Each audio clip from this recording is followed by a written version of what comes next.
Good morning student. आज हम chapter 5 लघु कथाएं।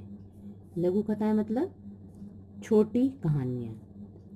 लघु कथाएं हिंदी साहित्य का नव्यतर विधा है, मतलब नवीनतम विधा है। ये क्वेश्चन बहुत बार आता है कि लघु कथा हिंदी साहित्य की नवीनतम विधा है या नहीं, या लघु कथा हिंदी साहित्य की कौन सी विधा है। तो लघु कथा हिंदी साहित्य की नव्यतर या नवीनतम विधा है, क्योंकि आज लोग लघु कथाएं पढ़ने में ज़्यादा इंटरेस्ट लेते हैं। लघु कथाएं मतलब छोटी कथाएं, छोटी कहानियाँ, क्योंकि पाठक के पास जो पढ़ने वाला रहता है उसके पास व्यस्तता बहुत ज़्यादा अधिक होती है, तो लंबी कहानी पढ़ने का उनके पास समय नहीं होता।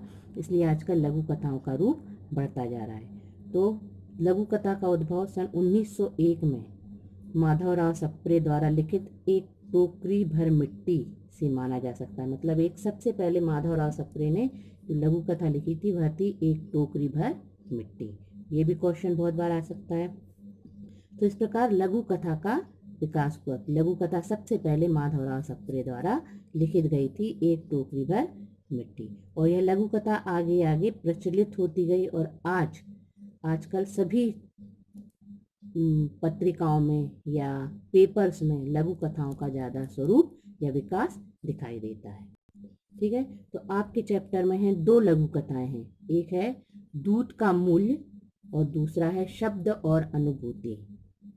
तो दूध का मूल्य में एक लघु कथा है, इसमें कृतज्ञता का स्वरूप बताया गया है कि एक उपकार का बदला कैसे चुकाया जाता है।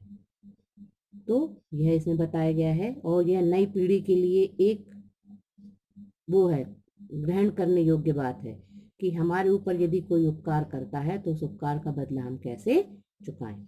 और दूसरी कहानी है शब्द और अनुभूति। शब्द एक माध्यम होता है और अनुभूति हमारे मन में होती है।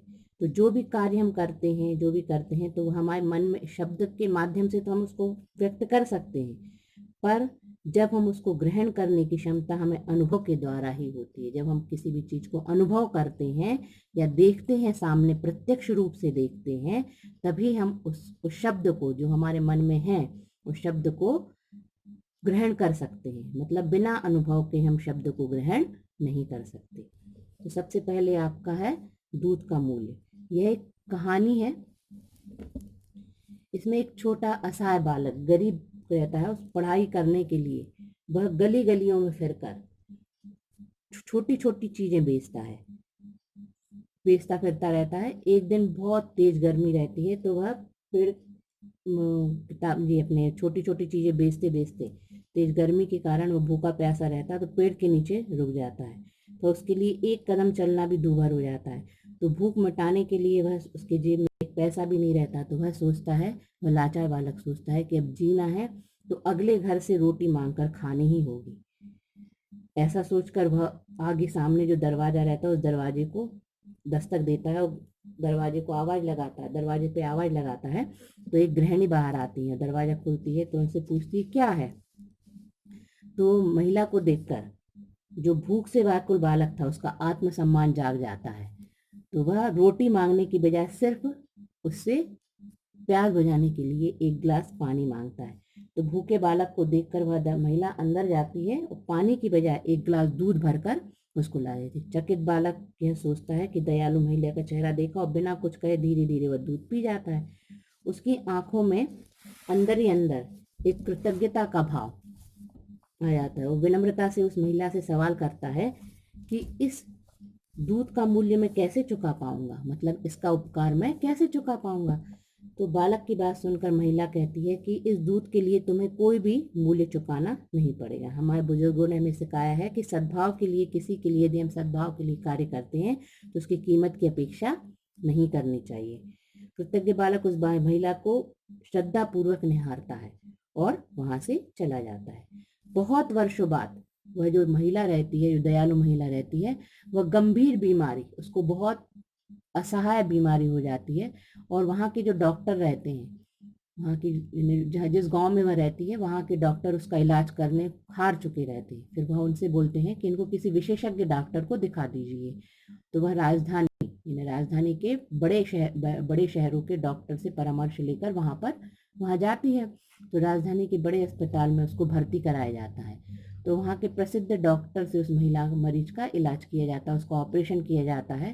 तो ऑपरेशन करने के लिए जैसे उसको लाया जाता है तो डॉक्टर को बताया जाता है कि वह इस शहर से, अमुक शहर से आई है।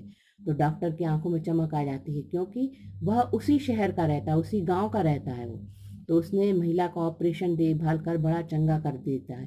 फिर वह जो महिला रहती है तो नया जीवन पाकर बहुत खुश होती है, और फिर वहाँ से स्टाफ के लोगों से पूछती है कि इसका बिल का भुगतान, क्योंकि उसको बहुत डर लगा रहता है कि इसका बिल तो बहुत आया होगा। तो वो उनसे कहती है कि इस बिल का भुगतान मुझे कर दीजिए।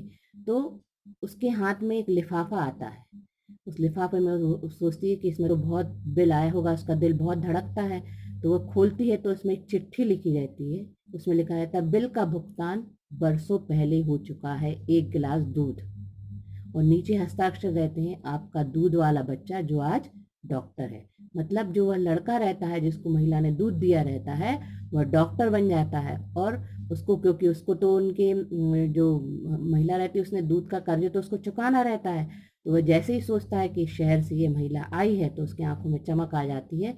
और जैसे ही वह सोचता है, और उसके बाद जब ऑपरेशन करने के बाद वह बिल का भुगतान नहीं करने देता और उसको लिख के दे देता है कि बिल का भुगतान बरसों पहले हो चुका है, 1 गिलास दूध। और नीचे हस्ताक्षर रहते हैं, आपका दूध वाला बच्चा जो आज डॉक्टर है। मतलब वह लड़का जो गरीब बच्चा रहता है वह डॉक्टर बन जाता है और राजधानी के हॉस्पिटल में एक विशेषज्ञ रहता है।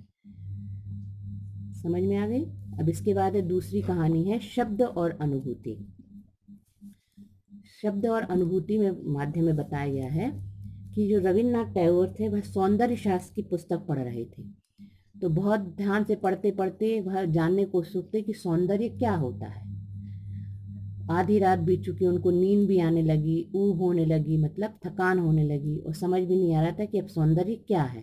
किताब पढ़ते पढ़ते वह इसी में सोचते रहे। जब से वह शांत हो गए, शांत मतलब होता है थक गए, तो वह मोमबत्ती फूंक कर बुझाई, और वह जैसे ही सोने के लिए गए, मोमबत्ती बुझाई तो चांदनी उनके दरवाजे और खिड़की से झांकती हुई कमरे के अंदर घुस गई।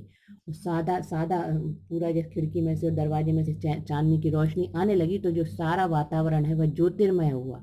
उन्होंने खिड़की के पास देखा तो ऐसा लगा जैसे चांद उनसे कह रहा है कि मैं बहुत देर से तुम्हें याद कर रहा था, पर तुम तो किताब में डूबे थे।